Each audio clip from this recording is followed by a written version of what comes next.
N'hésitez pas à liker la vidéo si elle vous plaît et si vous êtes nouveau sur la chaîne, n'oubliez pas de vous abonner et d'activer la notification pour ne rater aucune de nos prochaines vidéos. On commence.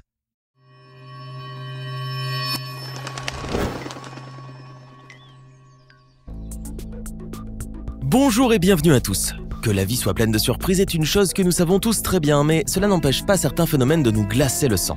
L'exemple le plus frappant est celui d'un fœtus à l'intérieur d'un autre. Incroyable. On croirait que cela vient directement d'un film de science-fiction, et pourtant, ce n'en est pas moins réel. En effet, cette sorte de grossesse existe, et elle a un nom. Fetus in fetu. Ou FIF, simplement. Oui, c'est difficile à imaginer. Et si cela est extrêmement rare, néanmoins plusieurs cas dans le monde ont déjà été recensés. Voyons donc de plus près cet étrange phénomène où un bébé naît avec son jumeau à l'intérieur de lui. Voici l'un des exemples récents de ce phénomène étrange. En Colombie, au mois de février 2019, une femme âgée de 33 ans a accouché dans des circonstances les plus horribles. Son enfant a dû se faire opérer juste après sa naissance afin que lui soit retiré le fœtus qu'il portait dans son abdomen.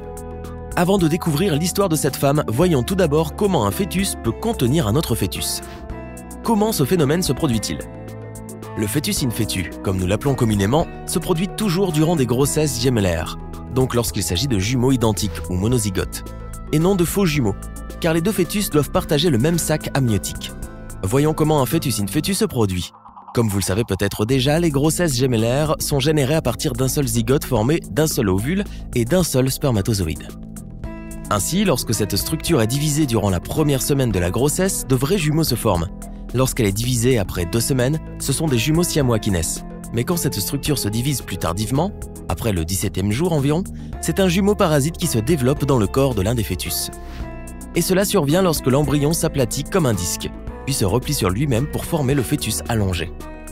Ainsi, dans de pareils cas, les deux embryons ne se divisent pas correctement, et le plus gros d'entre eux s'enroule autour du plus petit. Cela se produit une fois toutes les 500 000 naissances. Et oui, heureusement, c'est extrêmement rare.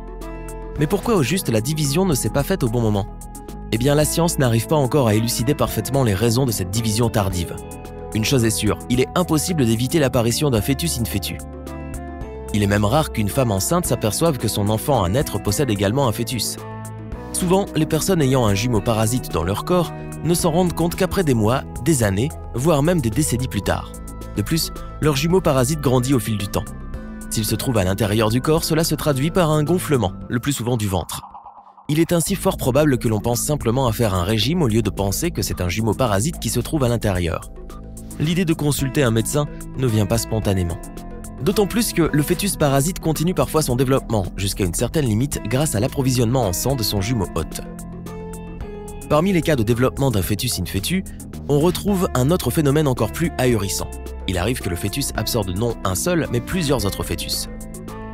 Bien sûr, pour cela, il faudrait que la femme enceinte ait des triplés ou des quadruplés, ce qui est très rare, mais il faudrait également que la division se fasse après les 2 semaines de grossesse, ce qui est encore moins fréquent. Le cas de Monica Vega.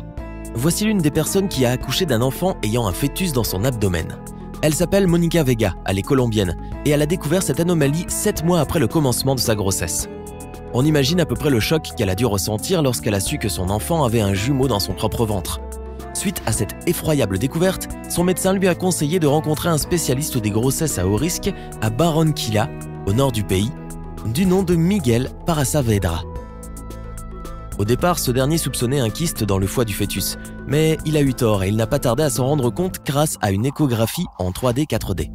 En effet, il s'est aperçu qu'il s'agissait plutôt d'un minuscule nourrisson. Il y avait même 2 cordons ombilicaux, l'un reliant le bébé à sa maman et le second reliant le bébé à son jumeau parasite.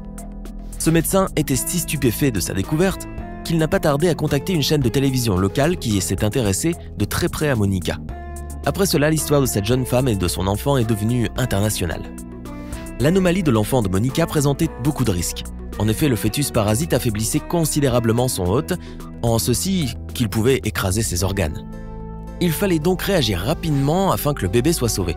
Fort heureusement, un tel drame n'a pas eu lieu car Monica a été forcée d'accoucher le 22 février, après 37 semaines de grossesse à peine. Pour y parvenir, les médecins l'ont fait accoucher par césarienne. Monica Vega a ainsi donné naissance à une petite fille de 3 kilos en bonne santé et qui aujourd'hui porte le nom d'Itsamara. Évidemment, sa naissance a été un moment stressant pour la famille, car Itsamara a dû faire une échographie le lendemain de sa naissance afin que le médecin identifie l'emplacement exact de son fœtus. Une fois que la parasite a été localisée, une équipe de chirurgiens a immédiatement effectué une césarienne pour le retirer. Plus précisément, elle a subi ce qu'on appelle une chirurgie laparoscopique. Cette méthode chirurgicale consiste à opérer l'abdomen par de petites incisions. L'extraction s'est bien déroulée et la jeune Itzamara est aujourd'hui en très bonne santé. Vous vous demandez peut-être si le second fœtus a une chance de survie? Eh bien non, aucune. La raison en est simple, il n'avait ni cœur ni cerveau. Une véritable horreur. C'était en fait un petit être qui allait continuer à se développer dans l'abdomen de sa jumelle. Eh bien certes, il n'avait pas de placenta, mais c'était sa sœur Haute qui lui fournissait son propre oxygène et ses propres nutriments. Et pour pomper son sang, la jumelle perturbatrice se servait du cœur de sa sœur. Ainsi, ce parasite empêchait sa sœur d'être en bonne santé. Une chose est certaine, la jumelle informe n'aurait pas pu survivre. La retirer était l'unique option qui s'offrait aux médecins. D'autant plus qu'un fœtus in fetu est parfois trop semblable au tératome, une sorte de tumeur qui peut contenir des cheveux, des dents, des os et même des muscles. Donc il ne fallait pas prendre de risques, cependant ce n'était pas le cas de la jeune Itzamara. En effet, le docteur Para Saavedra pense fermement qu'il s'agit d'une jumelle identique qui provient du même ovule. On appelle cela communément jumeau hétéropagus ou simplement jumeau parasite. Par ailleurs, si Itzamara a eu une jumelle s'étant développée partiellement à l'intérieur de son corps, il existe aussi des jumeaux hétéropagiques qui croisent à l'intérieur du corps de leurs jumeaux, ce qui est beaucoup plus désagréable à imaginer. Un phénomène loin d'être unique.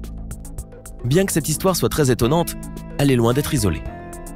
Les cas de cette malformation congénitale sont multiples et n'ont pas manqué d'être également relatés par la presse. En effet, en 2016, un jeune Indien du nom de Narendra Kumar, âgé de 18 ans, s'est fait hospitaliser pour d'intenses douleurs à l'estomac. Sa souffrance ne datait pas d'hier, mais de plusieurs années. S'interrogeant sur la raison de ses vomissements fréquents et de sa perte de poids, il a tout naturellement décidé de consulter un médecin. C'est ainsi qu'il a découvert qu'il portait en lui son frère jumeau. Il y a 3 ans de cela, à peu près, le jeune homme a été délivré de ses souffrances après une opération chirurgicale. Les médecins lui ont retiré une masse de 2,5 kg. Son frère, si on peut l'appeler ainsi, était un composé bizarre de tissus cutanés, de cheveux et même de dents. N'est-ce pas effrayant?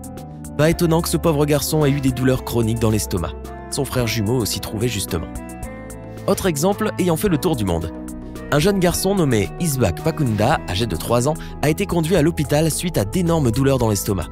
Les parents de cet enfant étaient si surpris de voir le gonflement incessant du ventre de leur fils qu'ils l'ont conduit un jour d'urgence à l'hôpital.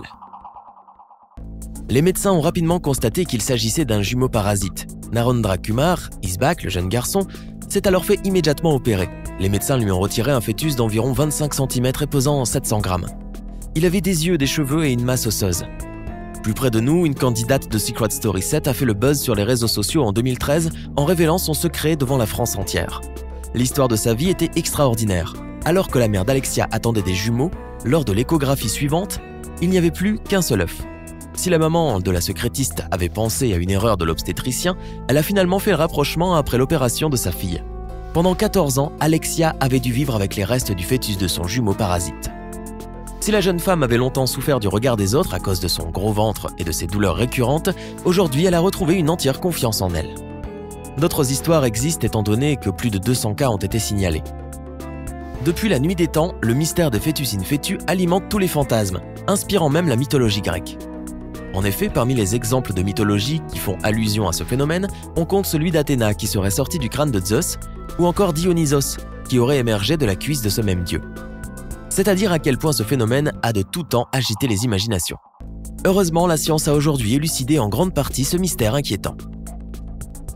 Alors, quel effet vous fait ce phénomène extraordinaire où l'on voit un fœtus enveloppé dans un autre? N'est-ce pas fascinant et effrayant à la fois? Donnez-nous votre sentiment dans les commentaires.